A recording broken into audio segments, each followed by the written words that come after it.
நாம் ஆபிரகாமுடைய பயணத்துக்கு நாம் கடந்து போவோம். ஆதியாகமம் 22ஆம் அதிகாரம். ஆதியாகமம் 22ஆம் அதிகாரம் 1 முதல் 10 வரை வாசிக்க வேண்டாம், அப்புறம் நான் வாசிப்போம். இதில் சொல்லப்பட்டது ஆபிரகாமுடைய 11வது பயணம், ஜேர்னி ஆஃப் ஃபெய்த். இதுக்கு அடிப்படையாக நாம் ஆதியாகமம் 22:1 முதல் 10 வசனங்களை நாம் கவனிக்க போகிறோம். இந்த பயணம் எங்கே தொடங்குதுன்னா பெயர்செபாவில் தொடங்கும். இந்த பயணம் எங்கே தொடங்குகிறது? பெயர்செபாவில் தொடங்குகிறது. இது முடிவு இடம் மோரியா. பெயர்செபாவிலிருந்து மோரியா வரைக்கும் உள்ள தூரம்தான் ஆபிரகாமுடைய 11வது பயணம். இந்த ரெண்டுக்கு இடைப்பட்ட தூரம் ஏறக்குறைய 80 கிலோமீட்டர். ஆபிரகாமுடைய 11வது பயணம் ஏறக்குறைய 80 கிலோமீட்டர், பெயர்செபாவிலிருந்து மோரியா வரைக்கும். நமக்கு தெரிந்த ஒன்று, இந்த நிகழ்ச்சி நமக்கு ரொம்ப விசேஷமான ஒரு ஏழு பகுதி. ஆபிரகாம் சோதிக்கப்பட்ட அந்த பகுதி. அப்படியே மாற்றிக்கலாம், ஒன்றும் பெரிய பிரச்சனையே இல்லை. 5 மைல் 8 கிலோமீட்டர், அவ்வளவுதான். அப்படின்னா இது எவ்வளோ வரும்னா 50 மைல், 50 மைல்ஸ். 5 மைல்ங்கிறது 8 kilometre, 80 கிலோமீட்டர்னா 50 mile. எனக்கு சில நேரத்தில் பழைய மனுஷனாக இருப்பேன், சில நேரத்தில் புது ஆள் ஆகிடுவேன். அதான் பழைய காலத்து ஆளுன்னா மைலில் சொல்லிட்டு இருப்பேன், திடீர்னு யங் ஆகிடுவேன், அப்புறம் கிலோமீட்டர் ஞாபகம் வந்துடும். அதுதான் பிரச்சனை. நேற்று முந்தானது எங்கள் சர்ச்சுக்கு காலையில் போனேன். ஏன்னா கொஞ்ச நாள் ஆச்சு சர்ச் பக்கம் தலையை வச்சு ரொம்ப நாள் ஆகி போச்சுது. பாஸ்டருக்கு வேறு ஜுரம் சொன்னாங்க. சரி பாஸ்டருக்கு பார்த்துட்டு வரலாம், பாஸ்டர் அம்மாவுக்கு வேறு உடம்பு சரியில்லை, பார்க்கலான்னு போனேன். போயிட்டு நான் போனேன், எனக்கு முன்னாடி இன்னொரு பிலீவர் அங்கே வந்திருக்காங்க பார்க்குறதுக்கு. அவர் பேசிவிட்டு நானும் வெளியே வரும்போது நான் இந்த ஸ்கூட்டியில் எடுத்தேன். உடனே கேட்டார், அண்ணே கார் என்ன ஆச்சுன்னாரு. காரை விற்று 2 மாதம் ஆச்சுது அப்படின்னு. ஸ்கூட்டிலையா போகிறீங்க அப்படின்னாரு. ஆமாண்ணே. இடுப்பு வலிக்குமேன்னாரு. எனக்கு ஒன்றும் வயசாகலையா என்ன. அவர் ஒன்று அணிஞ்சு போயிட்டார். அவர் என்னை விட எங்க அவர் சொன்னார், எனக்கு இந்த ஸ்கூட்டி ஓட்டினா வீட்டில் போனால் முதுகெல்லாம் வலிக்கும்ண்ணே, உங்களுக்கு வலிக்கலையாண்ணேன்னாரு. எனக்கு ஒன்றும் வயசாகலையே அப்படின்னு. அவ்வளோதான். அவர் சொன்னார், சோத்திராண்ணே நான் வரேன்னு கிளம்பிட்டார். அவ்வளோதான். அதனால் சில நேரத்தில் சின்ன பிள்ளை ஆகிடுவேன், அப்புறம் 80 கிலோமீட்டர் ஆகிடும். சரியா? பெரியவன்னா 50 மைல்னு சொல்லிட்டு உட்காந்துருப்பேன். Right, okay. அந்த அதிகாரம் எப்படி தொடங்குதுன்னா, அந்த 1ஆம் வசனம், இந்த காரியங்கள் நடந்த பின்பு. ஆதியாகமம் 22:1 வாசிங்க. இந்த காரியங்கள் நடந்த பின்பு. எந்த காரியங்கள் சொன்னால் 21ஆம் அதிகாரத்தில் 3 அற்புதமான காரியங்கள் நடக்கிறது. ஆதியாகமம் 21:22 இந்த காரியங்கள் நடந்த பின்பு கர்த்தர் ஆபிரகாமை சோதித்தார். So before any temptation, before any trial, ஒரு உபத்திரவத்துக்கோ இல்லைன்னா ஒரு சோதிக்கப்படுவதற்கு முன்பாகவோ சில முக்கியமான நிகழ்ச்சிகள் ஆபிரகாம் வாழ்க்கையில் நடந்தது. 21ஆம் அதிகாரம் 1 முதல் 8 வரைக்கும் பார்த்தீங்கன்னா பர்த் ஆஃப் ஐசக், ஈசாக்கு பிறந்தது. எந்த காரியம் முதல்ல நடந்தது? கர்த்தர் கடாட்சித்தார். ரொம்ப அற்புதமான வார்த்தை அந்த வார்த்தை. 21ஆம் அதிகாரம் 1ஆம் வசனம் வாசித்து பாருங்க. கர்த்தர் தாம் சொல்லியிருந்தபடி சாராள் பேரில் கடாட்சமானார். முதல்ல என்ன பண்றார் கர்த்தர்? இந்த காரியங்கள், இந்த பயணத்துக்கு அடிப்படை என்னவென்றால் சில காரியங்கள் நடந்தது. ஒன்று, கடாட்சித்தார். கடாட்சித்தார் தான் கர்த்தர் அவங்களுக்கு என்ன செய்யணும்னு நினைச்சாரோ அதை அவர் செய்து முடித்தார். ஈசாக்கு ஒரு குழந்தையை கொடுப்பேன்னு சொன்னார். முதிர்ந்த வயதிலும் கற்பம் செத்துப்போன போதும் சரீரம் செத்துப்போன போதும் 2 உயிரில்லாத மனிதர்களை கொண்டு கர்த்தர் ஒரு ஜீவனை உண்டாக்கினார். அதில் இப்போ கர்த்தர் நினைச்சா கடாட்சிக்கிறார். இந்த காரியம் நடந்த பின்பு. இரண்டாவதாக 21ஆம் அதிகாரம் 9 முதல் 21 வரைக்கும் பார்த்தீங்கன்னா கர்த்தர் பேசினார். 21 ஆதியாகமம் 21ஆம் அதிகாரம் 1 முதல் 8 வசனங்களில் முதல் காரியம் நடந்தது. கர்த்தர் ஈசாக்கை கொடுத்தார். அடுத்தது 21ஆம் அதிகாரம் 9ஆம் வசனம் முதல் 21ஆம் வரை கர்த்தர் இஸ்மவேலை பிரித்தார். இங்கே ஈசாக்கை கொடுத்தார். அடுத்து என்ன பண்ணார்? இஸ்மவேலை அவர் பிரிக்கிறார். கர்த்தர் பிரிப்பார். சுதந்திரவாளியோடு என்ன செய்யக்கூடாது? மாம்சத்தின்படி பிறந்தவன் இருக்கக்கூடாதுன்னு கர்த்தர் அவனை பிரித்தெடுத்தார். மூன்றாவதாக கர்த்தர் கூட இருந்தார். மூன்றாவது என்ன நடந்த காரியம்? கூட இருந்தார். 21ஆம் அதிகாரம் 22 முதல் 34 வரைக்கும் ஆபிரகாமுக்கும் அபிமெலேக்குக்கும் நடந்த உடன்படிக்கை. இங்கே ஈசாக்கு, இங்கே இஸ்மவேல், இங்கே அபிமெலேக், கேராரின் ராஜா. இந்த பார்த்தீங்கன்னா அந்த காரியங்கள் தான் நடந்தது. ஒன்று, கர்த்தர் வாக்கு தத்தத்தை நினைவு கூர்ந்து கர்த்தர் ஈசாக்கை கொடுத்தார், சந்ததியை கொடுத்தார். அடுத்தது என்ன பண்ணார்? மாம்ச சந்ததியை கர்த்தர் அங்கிருந்து ஆகாரையும் இஸ்மவேலையும் கர்த்தர் பிரித்தெடுத்தார். மூன்றாவது, கர்த்தர் கூட இருந்து கிரியை நடப்பித்ததை அந்த பெலிஸ்தீன் ராஜா பார்த்து என்ன பண்ண, கேராரின் ராஜா பார்த்து என்ன பண்ணா, வந்து ஆபிரகாமோடு உடன்படிக்கை செய்தான். இது பெயர்சபாவில் நடந்த உடன்படிக்கை. ஒன்று, வாக்குத்தத்தத்தை நிறைவேற்றினார். இரண்டாவது, மாம்சத்தில் உள்ளவனை பிரித்தெடுத்தார். மூன்றாவது, உடன்படிக்கை செய்வதற்கு கர்த்தர் எதிரி ராஜாக்களை கூட ஆபிரகாம் வரவழைத்தார். இந்த காரியங்கள் நடந்த பின்பு என்றால் ஆபிரகாம் வெற்றியின் உச்சகட்டத்தில் இருக்கிற நேரம் இது. குழந்தை இல்லாதவனுக்கு என்ன உண்டாகுது? ஒரு குழந்தை உண்டாகிறது, ஒரு பெரிய சந்தோஷம். அடுத்தது என்ன? தேவையில்லாத அடிமை பெண்ணும் அவளுடைய பையனும் பிரிக்கப்படுகிறார்கள். மூன்றாவது, கர்த்தர் ஆபிரகாமோடு இருப்பதை எதிரிகள் கண்டு என்ன பண்ணுறான்? வந்து அவனை உடன்படிக்கை செய்து கொள்கிறாங்க. அப்படின்னா ஆபிரகாம் சந்தோஷமாக இருக்கிற நேரத்தில் கர்த்தர் பேசுகிறார். இந்த காரியங்கள் நடந்த பின்பு அந்த பயணம் எப்போ ஆரம்பிக்குது? ஒரு வெற்றிக்கு பின் தான். நான் எனக்கு நினைத்து கொள்வேன், என் வாழ்க்கையில் சின்ன சின்ன தோல்விகள் வந்தால் கூட கொஞ்சம் கேர்லெஸ்ஸாக இருக்கலாம். வெற்றிகள் வரும்போது மாத்திரம்தான் ரொம்ப ஜாக்கிரதையாக இருக்கணும். ஏன்னா பெரிய ஆபத்து அடுத்தது உடனே வரும். ஒரு வெற்றி வரும்போது 2 ராஜாக்கள் 8ஆம் அதிகாரம் 1ஆம் வசனம் வாசிங்க. 2 ராஜாக்கள் 8ஆம் அதிகாரம் 1ஆம் வசனம். 2 ராஜாக்கள் 8ஆம் அதிகாரம் 1ஆம் வசனம். எலிசா தான் உயிர்ப்பித்த பிள்ளையின் தாயாகிய ஸ்திரியை நோக்கி, அதுக்கு அர்த்தம் எழுதுங்களா? எலிசா தான் உயிர்ப்பித்த பிள்ளையின் தாயை நோக்கி, கர்த்தர் தேசத்தில் 7 வருஷம் பஞ்சத்தை வருவிப்பார். ஆகவே நீயும் உன் குடும்பத்தாரும் எங்கேயாகிலும் போய் 7 வருஷம் சஞ்சரித்து கொண்டிருங்கள் சொன்னாங்க இல்லையா? அந்த வார்த்தை ரொம்ப அற்புதமான வார்த்தை. எலிசா தான் உயிர்ப்பித்த பிள்ளையின் தாயை நோக்கி என்றால் அதுக்கு அர்த்தம் என்ன தெரியுங்களா? அவள் இல்லாதிருந்தாள், இல்லாததை பெற்றாள், பெற்றதை இழந்தாள், இழந்ததை திரும்பவும் பெற்றாள். அந்த பெண்ணுக்கு என்ன இல்லை? குழந்தை இல்லை, குழந்தை பெறுகிற வாய்ப்பும் இல்லை. ஏன்னா புருஷன் வயது சண்டவன், வாய்ப்பும் இல்லை.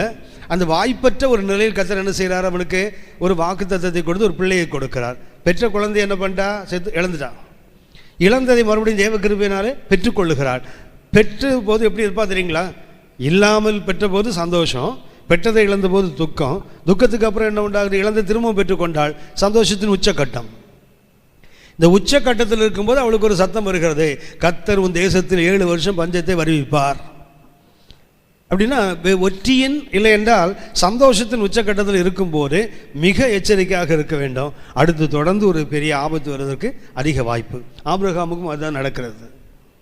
ஈசாக்கை கொடுத்தார், இஸ்மவேலை பிரித்தார். அபிமெலேக்கு ஓடி வந்து இவன் காலில் விழுந்து, அப்பா உங்களோட கடவுள் இருக்கிறாரு, நீ செய்வதெல்லாம் வாய்க்கிறது, நீ என்னோட உடம்பு பண்ணிக்கோ. தளபதியை வேற கூட்ட, பிகோல் என்று தளபதியை கூட்டு வருவான் ராஜா. என்ன சொல்லுவான் தெரியுங்களா?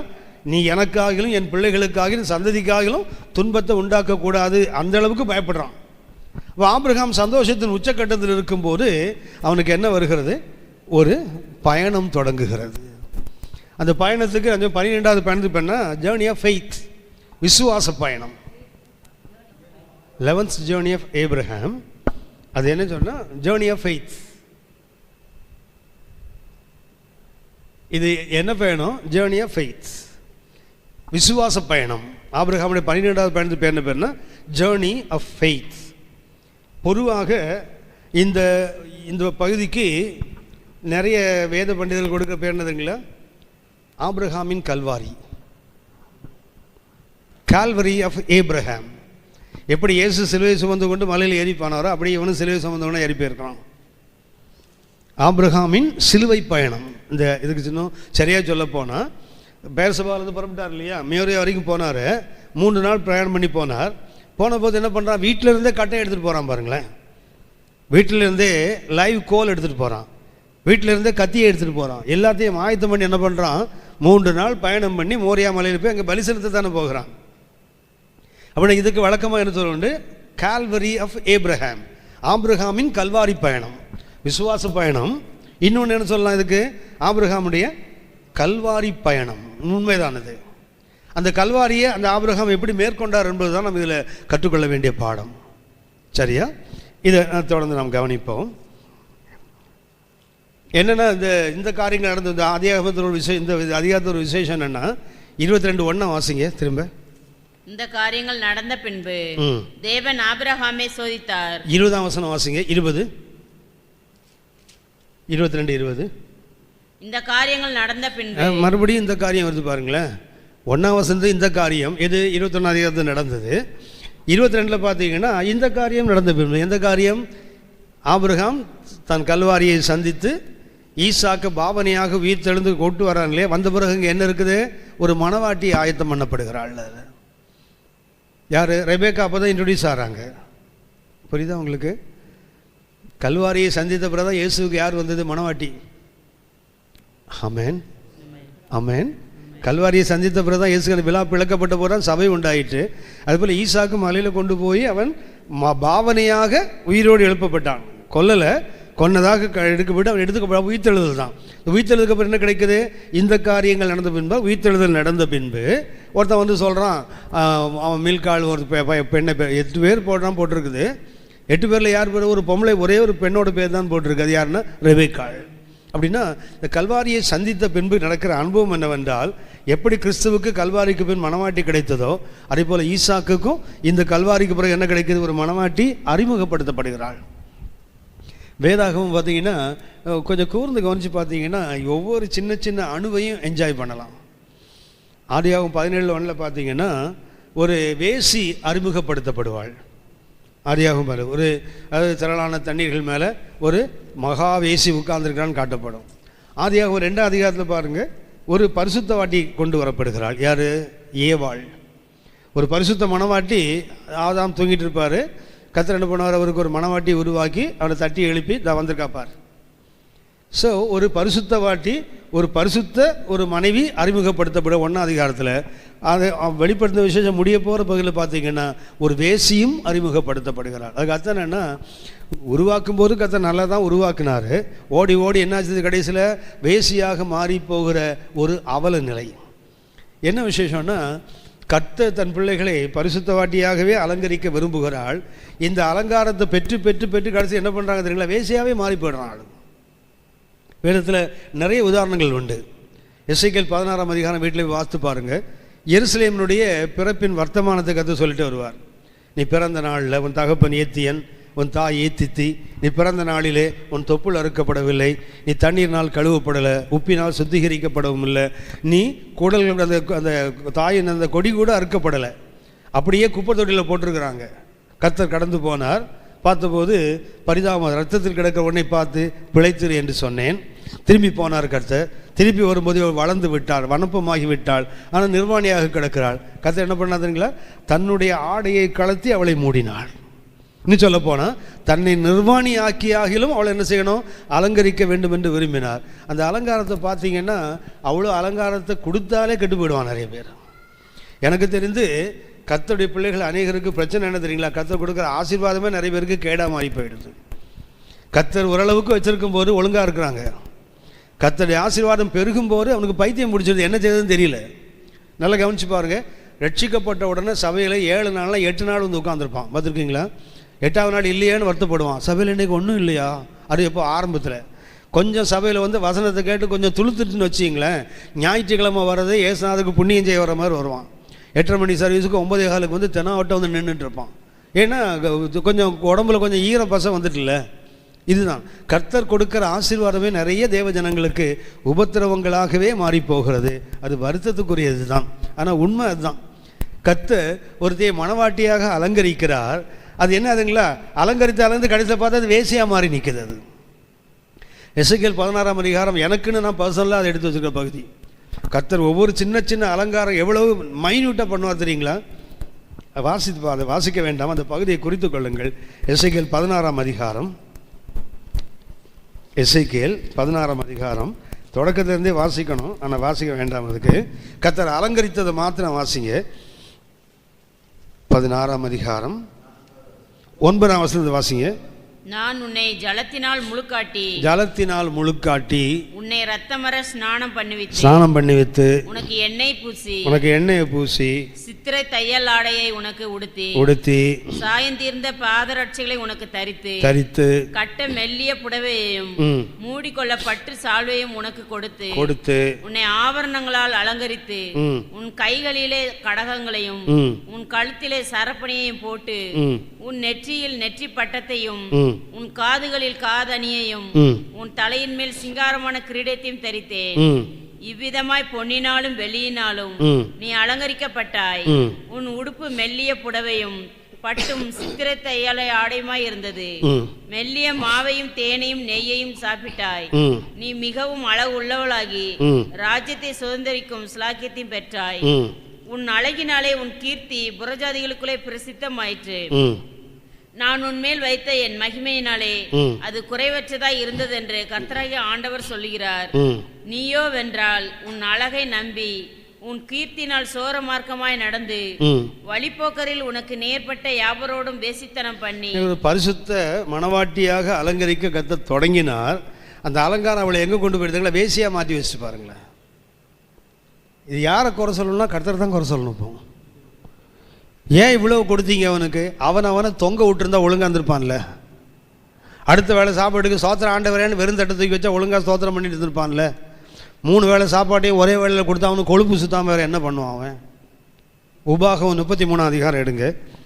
உபாகமம் 33 அதிகாரம். இதெல்லாம் உங்களுக்கு இல்லை, எனக்கு எச்சரிக்கையாக நான் எடுத்து வச்சிருக்கிற வசனங்கள். உபாகமம் 32 அதிகாரம் 32. அவர்களுடைய திராட்சை செடி இல்லைம்மா, உபாகம் 32 10ஆம் வசனத்திலிருந்து வாசிங்க. 10.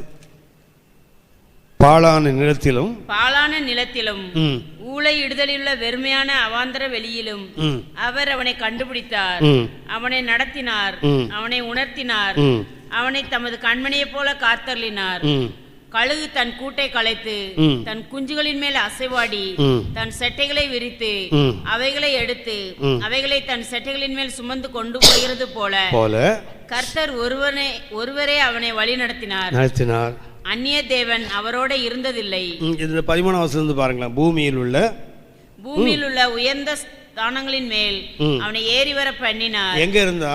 ஊழையிடுதல் உள்ள அவாந்தரத்துல கிடந்தவனை கர்த்தர் என்ன பண்ண? தூக்கி கொண்டு வந்து உயர்ந்த இடத்துல வச்சாரு. அடுத்தது வயலில் விளையும் பலனை அவனுக்கு புசிக்க கொடுத்தார். சும்மா இருக்க கூடாது, தூக்கி வச்சார். என்ன பண்றாரு? ஒழுங்கா சாப்பாடு போட்டார். வயல் விளைகின்ற பலனை அவனுக்கு கொடுத்தார். கண்மலையில் உள்ள தேனையும் கற்பாறையிலிருந்து வடியும் எண்ணெயையும் அவன் உண்ணும்படி செய்தார். கற்பாறையிலிருந்து ஆக்சுவலா செக்கில் இருந்தா எண்ணெய் வடியும். இங்க எங்கிருந்து வெடியுது? கற்பாறை. என்னன்னா அந்த விளைந்த அந்த காய்கள், ஒலிவ காய்கள் என்ன பண்ணுதுன்னா அது விழுது, தெரியுங்களா?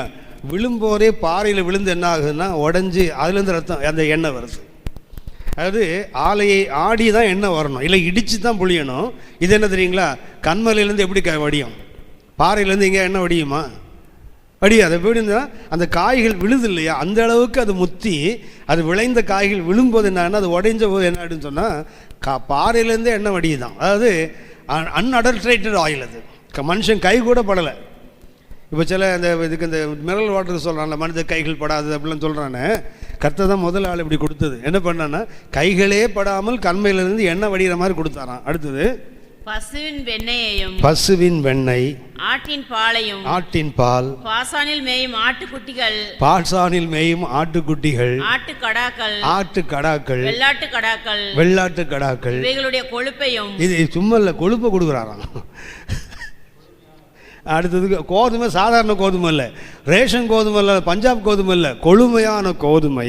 அடுத்தது கோதுமையும் ரத்தம் போன்ற சுயமான திராட்சை ரசத்தையும் சாப்பிட்டாய். யசுரன் கொழுத்து. ஏன் கொழுப்பு வராது அவனுக்கு? ஏன் கொழுப்பு வராது? அது என்னன்னா இவ்வளோ நேரம் வாசித்தம் தெரியுங்களா? இதை கொஞ்சம் சின்சியராக வாசித்தீங்கன்னா வாசிக்கும் போதே கொலஸ்ட்ரால் ஏறிடும். அவ்வளோ இன்டெக்ஸ் இருக்குது அதில். இப்போ சாப்பிட வேண்டாம். இதெல்லாம் கர்த்தர் கொடுத்ததெல்லாம் ஒரு முறை இந்த லிஸ்ட்டை வாசிச்சிங்கனாலே கொழுப்பு ஏறிடும். இவ்வளவு சாப்பிட்டா அவன் என்ன பண்ணுவான்? யேசுரன்னா தெரியும் தானே? யேசுரன் என்றால் யாக்கோபோட 3வது பேர். யாக்கோபுக்கு ஒரு பேர் என்ன? யாக்கோபு எத்தன், அது பிறப்பினால். இஸ்ரவேல் என்ன? அவன் போராட்டத்தினால். அவன் போராடி பெற்றது. யெஷூரன் என்பது தேவனே கொடுத்தது. யெஷூரன் என்பதற்கு நீதிமான் என்ற அர்த்தம். ரைச்சியஸ் ஒன், நீதிமான். வாசிங்களேன், யாக்கோபு ஏசாயா 44 எடுங்க. ஏசாயா 44ஆம் அதிகாரம் 1ஆம் வசனத்திலிருந்து வாசிங்க. இப்போதும் என் தாசனாகிய யாக்கோபே, நான் தெரிந்து கொண்ட இஸ்ரவேலே கேள். உன்னை உண்டாக்கினவரும் தாயின் கற்பத்தில் உன்னை உருவாக்கினவரும் உனக்கு துணை செய்கிறவருமாகிய கர்த்தர் சொல்கிறதாவது, என் தாசனாகிய யாக்கோபே, என் தாசனாகிய யாக்கோபே, நான் தெரிந்து கொண்ட யெஷூரனே. யெஷூரன் யாரு? கர்த்தரால் தெரிந்து கொள்ளப்பட்டவன். ஒன்று பை நேச்சர், பிறப்பினால் அவனுக்கு வந்த அவனுடைய தன்மையினால. அடுத்தது என்ன? அவனுடைய ஸ்ட்ரகிள், அவனுடைய போராட்டத்தினால அவனே எடுத்துக்கொண்டது. ஆனால் மூன்றாவது கர்த்தரே தெரிந்து கொண்டு கொடுத்தது யெஷூரன். அதாவது தேவனுடைய நீதிமான், தேவனுடைய ரைச்சியஸ் ஒன் ஆஃப் காட், தேவனுடைய நீதிமான். ஆனால் இவனுக்கு கொழுப்பு வருது பாருங்களேன். ஏன்னா கர்த்தர் அவ்வளவு நியூட்ரிஷியஸாக கொடுக்குறாரு. கர்த்தர் கொடுக்குற உன்னதமான ஆசீர்வாதங்கள் என்ன பண்ணுது தெரியுங்களா? அவனை கொழுப்படைய பண்ணி. வாசிங்கம்மா 32ஆம் அதிகாரம். யெஷூரன் ஸ்தூலித்துனா தெரியும் தானே, குண்டாயிட்டாங்களே. ஸ்தூலித்து என்றால் தெரியுங்களா? மோவாப் ராஜா எக்லோன் இருந்தாலும் என்ன பண்ண, ஸ்தூலித்தவனாக இருந்ததுனால தான் என்ன பண்ணிட்டான் அவன், எகூத்து கத்தியை குத்தி வயிற்றில் குத்தினா பின்னாடி வரைக்கும் கத்தி வந்தது இல்லை, ஹேண்டில் வரைக்கும் உள்ளே போனதுக்கு காரணம் என்ன தெரியுங்களா? அவன் ஸ்தூலித்த மனுஷனாக இருந்தான், அவனால் எழுந்திருக்க முடியல. அதுக்குள்ள இவன் கதையை முடிச்சுட்டு போயிட்டான். ஸ்தூலித்து என்றால் கர்த்தர் கொடுக்குற சாப்பாடு என்ன பண்ணுது? அதான் சொன்னேன், இதை குற்றம் சொல்லணும்னா கத்தை ஏன் இவ்வளோ கொடுத்தீங்கன்னு தான் கேட்கணும். அவர் மட்டா வச்சிரு. ஒரு வசனம் நம்ம எல்லாம் தெரிந்த வசனம், நீதிமொழிகள் 30ஆம் அதிகாரம் எடுங்க. எனக்கு தரித்திரத்தையும் கொடுக்காதீங்க, ஐஸ்வர்யத்தையும் கொடுக்காதீங்க. That's a right kind of prayer. 2 மனு உம்மிடத்தில் கேட்கிறேன். ஆமா, 30ஆம் அதிகாரம் 7-8 வசனங்களை வாசிங்க. 2 மனு உம்மிடத்தில் கேட்கிறேன். 2 மனு உம்மிடத்தில் கேட்கிறேன். நான் மரிக்கும் பரியந்தமும் அவைகளை எனக்கு மறுக்காமல் தாரும். ரொம்ப அற்புதமான ஜெபம். ஒவ்வொரு நாளும் ஜெபிக்க வேண்டிய ஜெபம். வாசிங்கம்மா. மாயையும் பொய் வசனிப்பையும் எனக்கு தூரப்படுத்தும். அதாவது ஆளுக்கு ஏற்ற மாதிரி, இடத்துக்கு ஏற்ற மாதிரி குல்லா போடுற வேலை உங்களுக்கு எனக்கும் கிடையாது. அவருக்கு ஏற்ற மாதிரி, இவருக்கு ஏற்ற மாதிரி, இதெல்லாம் நமக்கு வேண்டவே வேண்டாம். நாம இருந்தாலே போதும். ஆளுக்கு ஏற்ற மாதிரி. அது எப்படின்னா, ஊழியம் செய்கிறதுக்கு சில டாக்டிக்ஸ்லாம் வச்சு ஊழியம் செய்யணும். அது ஊழியம் இல்லைங்க, அது அட்டூழியம். அதாவது எனக்கு நான் வெறுக்கிற ஒன்று. ஆனால் அந்த நிறைய ஊழியர்கள் வாழ்க்கை நான் பார்க்குறேன். ஊழியத்தை ஆரம்பிக்கும் போது எல்லாருமே கீழே தான் ஆரம்பிக்கிறாங்க. ஆரம்பிக்கும்போது அது சொல்லுவானே, சிங்கிங் சூழல் என்ன, மூழ்கி போகிற ஆத்மா என்ன பண்ணுவான், ஒரு துரும்பு கிடச்சா கூட பிடிக்கும், தப்பிட மாட்டோமான்னு. ஊழியத்தை ஆரம்பிக்கிறவங்களை என்ன தோணும் தெரியுங்களா? யார் ஒரு குப்பஞ்சு கோமிசாமினாலும் அவனை கையில் வச்சுப்பாங்க. கொஞ்ச நாள் ஊழியம் லேசாக துளிர்க்கும் போது இவனை விட கிருபை உள்ள ஒரு ஆள் வந்தால் உடனே இவனை ஒருக்கிட்டு அவனை பிடிச்சிப்பாங்க. அவன் பயன்படும் போது அவனை விட திறமை உள்ளவன் வந்தால் அவனை தள்ளிட்டு என்ன பண்ணுவான் தெரியுங்களா? இவனை பிடிப்பாங்க. பிடித்தா கூட பரவாயில்ல, ஏற்கனவே பயன்படுத்தவனை பாவின்னு ஒரு பட்டம் கட்டி வெளியே தோற்றிடுவானுங்க. அதுதான் வருத்தம். சரி, அவனை காட்டில் உங்களுக்கு ஊழியம் வளருது, திறமையான ஆட்கள் வேண்டும் என்றால் ஏன் இவனை ஒதுக்கணும்? ஏன் அவனை உருப்படமாக்கணும்? இவன் தான் அவனை அறிமுகப்படுத்தி வச்சுருப்பான். அவன் இவனை சேர்ந்து இவனை காலி பண்ணிடுவான். அவன் என்ன ஆவான் தெரியுங்களா? கர்த்தரையே வெறுத்துட்டு வெளியே ஓடி போயிடுவான். கடைசியில் அவன் சபைக்குள்ளே எங்கே இருந்தால் பரவாயில்ல, இவங்க ஒதுக்குறது என்ன ஆகும் தெரியுங்களா? போயிடுவான். அப்படி எதுவும் டாக்டிஸ் பண்ணணுமா என்ன? அப்படி ஊழியம் செய்யணும்னு யார் அடித்தது? அப்படி ஊழியம் செய்ய, அதாவது திறமையினால தான் இவனையும் முட்டை விட்டு இதெல்லாம் நமக்கு லாபம் கிடைக்கும், அதை வச்சு நம்ம ஊழியம் பண்ணணும் சொன்னால் அது ஊழியம் இல்லையே, அது மகா பெரிய பாவமாச்சே. இன்றைக்கி ஊழியங்கள் ஒரு 99% இப்படி நடக்குன்னு சொன்னால் நான் ஆச்சரியப்படுவதில்ல. அந்த நேரத்தில் யார் பயன்படுவானோ அவனை பயன்படுத்தணும். இந்த கருவேப்பிலைன்னு சொல்லுவானை தூக்கி அடியாதுக்கப்புறம் ஏன் அவனையே பயன்படுத்தக்கூடாது? இன்னொருத்தன் வந்தால் அவங்களையும் பயன்படுத்துங்க. இஸ்ரவேலில் முதல் ராஜா சவுல் பொல்லாதவன் தான். அவனோட ஒரு நல்ல குணம் இருந்தது. ஒரு பராக்கிரமசாலியை பார்த்தா அவனை தன்வசமாக சேர்த்துக்கொள்வான்னு போட்டிருக்கு. என்ன பண்ணுவான் தெரியுங்களா? இஸ்ரவேலில் ஒரு பராக்கிரமசாலி ஒரு பலவானை கண்டால், நீ நம்ம டீமில் இருக்க வேண்டிய ஆளாச்சுதே, அவனை அழைத்து கொள்வான்னு போட்டிருக்கு பைபிளில். நம்ம என்ன தெரியுங்களா, எத்தனை பராக்கிரமசாலிகளை வெளியே துரத்திருக்கோம் தெரியுங்களா? ஊழியத்தில் உதவியாக இருந்தவங்களை கூட அவனை உருப்படாதவன், பாவின்னு ஒரு பொல்லாதவன் ஒரு டைட்டில் போட்டு அவனை வெளியே தள்ளுறான்.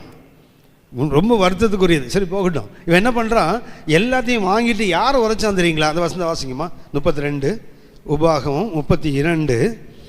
யெஷூரன் ஸ்தூலித்து கொழுத்து போய் உரைத்தான், கொழுத்து ஸ்தூலித்து நினம் துண்ணின போது.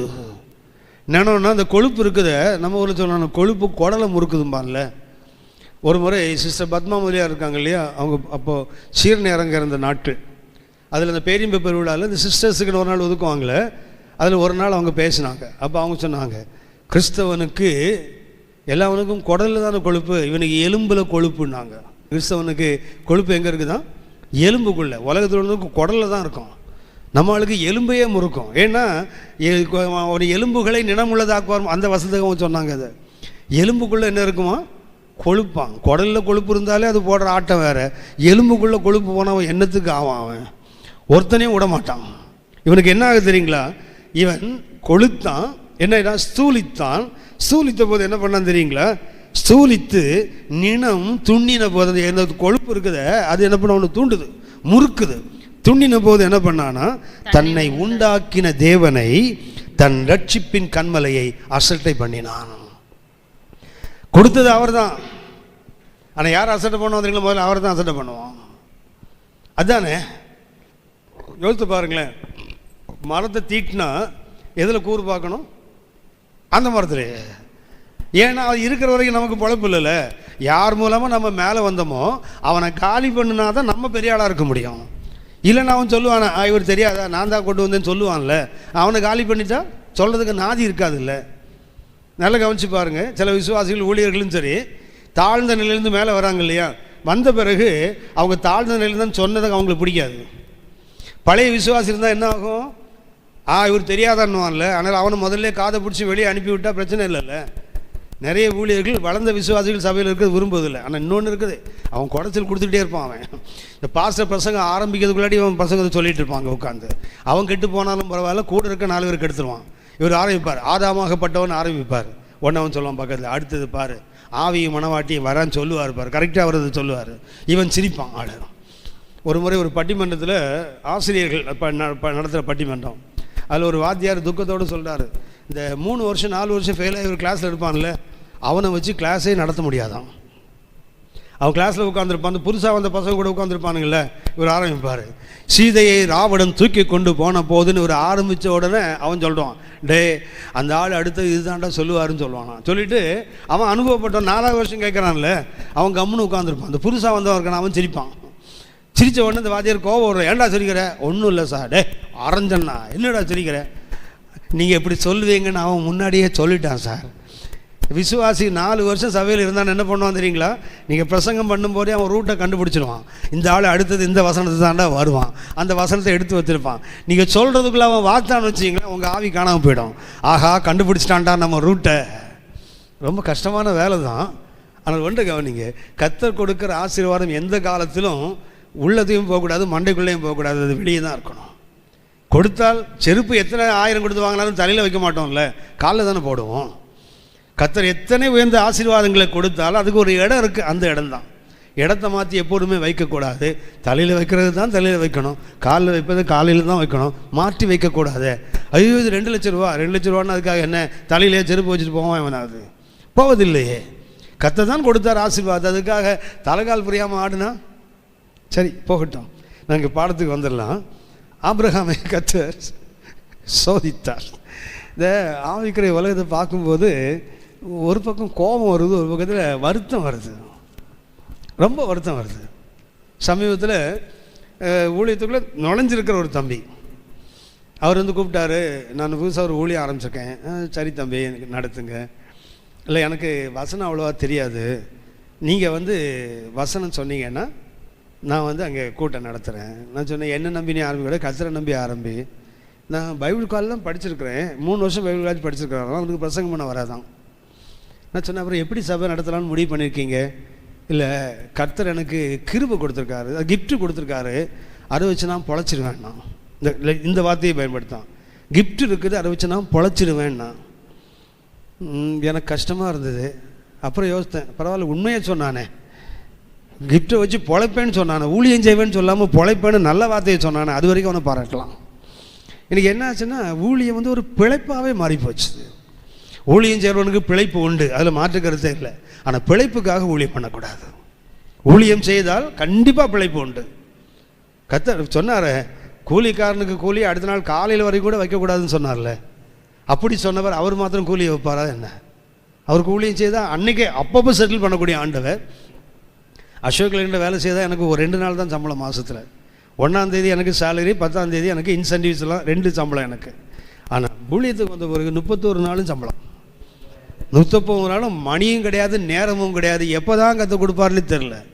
இந்த ஏடிஎம்னு ஒன்று வச்சுருக்காங்க இல்லையா, வச்சுருக்காங்கல்ல, ஆமாம், அது நமக்கு ஊழியக்காரனுக்கு தான் எனி டைம் மணி பிரைத்தலாம். ஆமாம், எப்போ தான் கொடுப்பான்னு தெரியாது. ராத்திரி 2 மணிக்கு தட்டி எழுப்பெல்லாம் காணி கொடுக்குறாள்லாம் இருக்குது பிரைத்தலாம். அப்படின்னா கர்த்தர் உண்மை உள்ள தேவன் தான். நான் அதுக்காக பிழைப்புக்காக ஊழியத்துக்கு வந்துடக்கூடாது. ஊழியம் செய்யணும். ஊழியம் செய்தால் கர்த்தர் நடத்துகிறார். நான் சொன்னேன், நேற்று ஒரு இங்கிலாந்து ஒரு ஊழியக்காரர் பார்த்து இங்கிலாந்து சொன்னேனே, வச்சு நான் 18 வருஷம் இங்கிலாண்டில் இருக்கிறேன். ஆனால் 14 வருஷம் எனக்கு எந்த ஒரே ஒரு ஆத்மா கூட கிடையாது. ஏன்னா அவர் இந்தியன்கிறதுனால இங்கிலாந்து உள்ளவனுங்க அவனை ஊழியக்காரனாவே ஏற்றுக்கலை. அந்த நிறைய பேர் இவ்வளோத்துக்கு அவன் இங்கிலீஷ்கார மாதிரியே வெள்ளையாக இருப்பான் அந்த ஆள். ஆனாலும் அவன் ஏற்றுக்கலை. கடந்த 4 வருஷம் தான் நான் ஒரு ஊழியக்காரங்க முறையில் எனக்கு ஏதாவது ஊழியத்திலேருந்து காணிக்க வருது. இந்த 14 ஆண்டுகளுக்கு எனக்கு ₹1 கூட காணிக்க வரல. ஆனால் கர்த்தர் என்ன நடத்திருக்காரு, இங்கிலாந்து நடத்திருக்காரு. மனைவி இருக்கிறாங்க, 2 பையன் இருக்கிறாங்க. அப்படி மனைவி ஒரு இங்கிலாந்து லேடி, 2 குழந்தைங்கள் இருக்காங்க. மனைவி ஒரு நர்ஸாக இருக்கிறதுனால அவர் சமாளிச்சிருக்கார். இவ்வளோ நாளும் 14 வருஷம் ஒரே ₹1 காணிக்கலாமல் அவர் வாழ்ந்துருக்காங்க. அது சொல்ல கடந்த 4 வருஷம்தான் எனக்கு காணிக்கைங்கிற பேரில் ஒரு $1 1 பவுண்ட்ஸாவது வருது எனக்கு.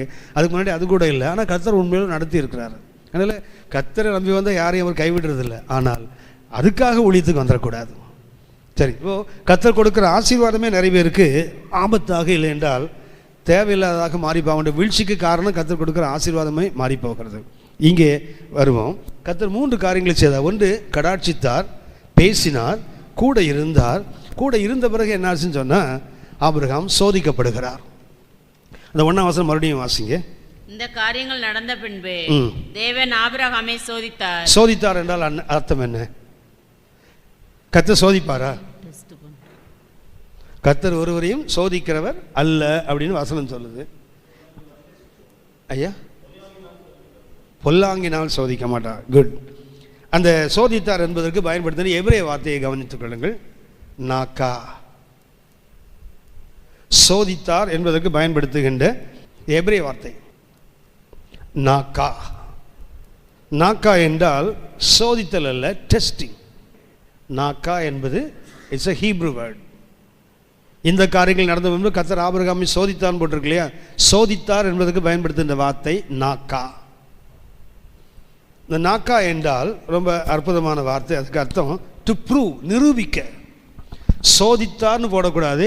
இந்த காரியங்கள் நடந்த முன்பு கர்த்தர் ஆபிரகாமை நிரூபித்தார்னு டிரான்ஸ்லேட் பண்ணணும். அதை டு ப்ரூவ், ஆங்கிலத்தில் இதுக்கு அர்த்தம் என்ன? To prove. அப்போ கர்த்தர் இன்னைக்கு ஏதாவது உங்கள் வாழ்க்கையில் ஒரு சோதனை போல் நமக்கு தோன்றுமானால் நம்மை சோதிப்பதற்கல்ல, நம்மை நிரூபிப்பதற்கு. நான் யார், என் பிள்ளை யார் பார்த்துக்கோ, அப்படி நிரூபிப்பதற்குத்தான். இப்போ யோபுவுக்கு கர்த்தர் அனுமதித்தார் இல்லையா? காரணம் என்ன தெரியுங்களா? To prove Job. யோபு யார்? என்ன வந்தாலும் சரிதான், எனக்காக நிற்பான் என்று நிரூபிப்பதற்குத்தான் கர்த்தர் அனுமதித்தாரே தவிர சோதித்தல் என்பதற்கு பயந்த எபிரேய வார்த்தை தான் நாக்கா. நாக்கா என்றால் டு ப்ரூவ். சங்கீதம் 11 சங்கீதம் 11 4, 5 ரெண்டையும் வாசிங்க. சங்கீதம் 11 4, 5. சங்கீதம் 11 4, 5. கர்த்தர் தம்முடைய பரிசுத்த ஆலயத்தில் இருக்கிறார். கர்த்தருடைய சிங்காசனம் பரலோகத்தில் இருக்கிறது.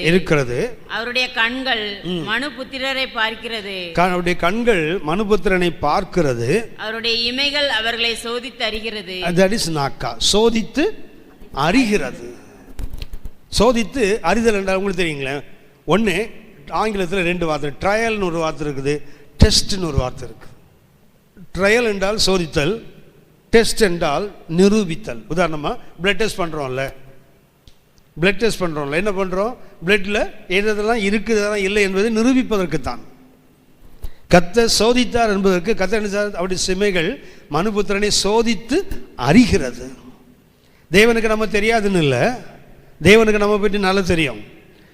யாருக்கு அதை அறிவிக்கிறார்? நமக்கு நாம் என்ன நிலைமை இருக்கோங்கிறது தேவன் நமக்கு அறிவிக்கிறார். ஸோ உதாரணமாக கர்த்தர் ஏதேன் தோட்டத்துக்குள்ள வராரு. ஆதாமும் ஏவாளும் அவரை கண்டு என்ன பண்ணுறாங்க? மரத்துக்கு பின்னாடி ஒளிஞ்சுக்கிறாங்க இல்லையா? கர்த்தர் கேட்கிறார், ஆதாமினி எங்கே இருக்கிறாய்? அவருக்கு தெரியாதா என்ன? ஆதாம் எங்கே இருக்கான்னு கர்த்தருக்கு தெரியாதா? அப்புறம் ஏன் கேட்கிறார், ஆதாமினி எங்கே இருக்கிறாய்? ஆதாமுக்கு தெரியணும் நான் தேவ சமூகத்தில் நிற்பதற்கு தகுதி இல்லைன்னு போய் ஒளிஞ்சிருக்கிறேன்னு யாருக்கு தெரியணும்? ஆதாமுக்கு தெரிய வேண்டும். இதுவரைக்கும் கர்த்தர் வந்தால் ஓடி போகிறேன், நான் இன்னைக்கு ஏன் ஒளிகிறேன்? அப்போ நான் என்ன இல்லை, நல்லா இல்லைங்கிறது யாருக்கு சொல்வதற்கு? கர்த்தருக்கு தெரியும். உங்களுக்கு தான் தெரியுமா, கர்த்தருக்கு 7 கண் இல்லையா? ஆமாவா? கர்த்தருக்கு எத்தனை கண்? 7 கண். அது எந்த கண்? என்ன? பூமி எங்கும் சுற்றி உலாவுகிற 7 ஆவிகள். அந்த 7 ஆவிகளும் கர்த்தர்கிட்ட இருக்கும்போது அப்படி பார்வைக்கு மறைவாக எங்கே போக முடியுமா? சங்கீதக்காரன் சொல்கிறான் 139ஆம் சங்கீதத்தை, பார்வைக்கு மறைவாக எங்கே போவேன்? போக முடியாத. அதனால் கர்த்தருக்கு தெரியாததில்லை. மோசே நிற்கிறார், கர்த்தர் கேட்குறார், மோசே உன் கையில் என்ன வைத்திருக்கிறாய்? கோல்னு கர்த்தருக்கு தெரியாதா என்ன? தெரிந்து தானே கேட்குறாரு. எதுக்கு கேட்குறார்? மோசைக்கு தெரியணும் நான் கையில் வைத்திருப்பது கோல் இல்லை, பாம்புன்னு தெரியணும் அவனுக்கு. அதை கீழே போட சொன்னால் அது பாம்பாக மாறிச்சுல்ல, ஓடுறாரு. என்னன்னு இவ்வளோ நேரம் பாம்பையாக கையில் வச்சுட்டு இருந்தேன்னு தானே ஓடுறாரு. அப்படின்னா Moses must know I am not having a staff but it is only a snake. அது அவருக்கு தெரியணும். அதுக்கு தான் கர்த்தர் கேட்டார். ஆதாமுக்கு கர்த்தர் ஏன் கேட்டார்னா, கர்த்தருக்கு தெரியாதனால இல்லை, ஆதாமுக்கு தெரியணும் தேவன் முன்னாடி நிற்க எனக்கு தைரியம் இல்லை, நான் ஒளிந்து கொண்டு இருக்கிறேன் என்று ஆதாமுக்கு தெரியணும். அதான் கேட்குறார். பர்த்திமேயு கூப்பாடு போட்டான்ல, தாவீதின் குமாரன் கூப்பாட்டான். அப்போ கர்த்தர் என்ன பண்ணார்? அவனை அழைச்சிட்டு வாங்க. வந்தோன்னு கேட்டார், நான் உனக்கு என்ன செய்யணும்னு கேட்டார் இல்லையா? அவன் கூடன்னு இவருக்கு தெரியாதா என்ன? அப்புறம் ஏன் கேட்குறாரு அவனுக்கு? நான் அடிக்கடி யோசிப்பேன், ஒரு குழந்தையை தாயின் கருவில் உருவாக்கும் போது கர்த்தர் என்ன பண்ணுவார்? ஒரு ரெஜிஸ்டரில் புதுசாக ஒரு பேஜ் ஓப்பன் பண்ணுவார்ல, ஆமாவா? உருவான நாள், அடுத்தது கண் என்னைக்கு வந்தது, காது என்னைக்கு வந்து, மூக்கு வந்து எழுதுவார்ல, அப்படி தானே போட்டு முடியும். அவயவங்கள் எல்லாம் உருவேற்படும் நாளும் எழுதப்பட்டதுன்னு போட்டிருக்குல்ல. இந்த பர்த்திமேயுக்கு எழுதும்போது கண்ணுன்னு போட்டு அதுக்கு என்ன எழுதியிருப்பார்? அது டேஷ். ஏன்னா கண்ணை தான் அவர் உருவாக்கலையே. இப்போது பர்த்திமேயு வந்து நிற்கிறான், கேட்குறாரு, உனக்கு என்னப்பா வேணும்? அவனை என்ன செய்யணும்? ஏயா உங்கள் ரெஜிஸ்டர் நீங்களே பார்க்கறது இல்லையான்னு தானே கேட்கணும். என் பேரை பார்த்தா அவங்க தெரிஞ்சிருக்கல, கண்ணை நீங்கள் தானே உருவாக்கலை. அவர் கேட்கலையே. ஏன் அவனுக்கு அதை கேட்டார்? கர்த்தருக்கு தெரியும் அவனுக்கு கண்ணு இல்லைன்னு. பர்த்திமேயுக்கு தெரியணும் எனக்கு கண்ணு தான் வேணும், கோல் வேணாம். நிறைய பேர் அன்றைக்கி கண்ணை கேட்க கோல் கேட்குறாங்க. ஆண்டவரே ஒரு ஸ்டிக் கொடுத்தீங்கன்னா தட்டி தட்டி பொழைச்சிப்பேன் ஆண்டவரே. கண்ணை கேட்க நிறைய பேருக்கு மதி இல்லை. என்ன சொல்ல போனால் நிறைய பேருக்கு குருடனாக இருப்பதே தெரியலையே, அதில் பிரச்சனை. குருடனாக தான் இருக்கிறாங்க. தாங்கள் அழுக்கிற கழுவப்படாதிருந்தும் தங்கள் பார்வைக்கு செம்மையாய் தோன்றுகிற ஒரு சந்ததியே உண்டுன்னு பைபிளில் போட்டிருக்குது. அப்படின்னா ஒரு சந்ததியாக இருக்குன்னு அழுக்கிற கழுவப்படலை, ஆனால் அவங்க பார்வைக்கு அவங்க யார்? ரொம்ப சுத்தமானவங்க. அப்படின்னா பார்க்க வேண்டிய விதத்தை நாமே பார்க்கலையே. கர்த்தர் சோதித்தார் என்றால் டு ப்ரூவ், நிரூபிக்க. ஆபிரகாம் வந்து எந்த அளவுக்கு பலவீனமானவர் என்று யாருக்கு தெரியல, ஆபிரகாமுக்கு தெரியும். எகிப்துக்கு போகும்போது என்ன சொல்வார்? மனைவி பார்த்து சொல்வார், நீ என்னுடைய சகோதரின்னு சொல்லு. பெலிஸ்தீன் நாட்டுக்குள்ளே போகும்போது என்ன சொல்வார்? என் மனைவி சகோதரின்னு சொல்லு. அவருக்கு தெரியும் அவர் எவ்வளவு பயந்தவர் என்று. ஆனால் இந்த பயணத்தில் தான் ஆபிரகாம் யார் என்று முழுமையாக நிரூபிக்கப்பட்டதுங்க தான். 22ஆம் அதிகாரம் 10-11 வசனங்களை வாசிங்க. 22:10-11. பின்பு ஆபிரகாம் தன் குமாரனை வெட்டும்படிக்கு தன் கையை நீட்டி கத்தியை எடுத்தான். அப்பொழுது கர்த்தருடைய தூதனானவர் வானத்தில் இருந்து ஆபிரகாமே ஆபிரகாமே என்று கூப்பிட்டார். அவன் இதோ அடியேன் என்றான். அப்பொழுது அவர், பிள்ளையாண்டன் மேல் உன் கையை போடாதே, அவனுக்கு ஒன்றும் செய்யாதே. நீ அவனை உன் புத்திரன் என்றும் உன் ஏகசுதன் என்றும் பாராமல் எனக்காக ஒப்பு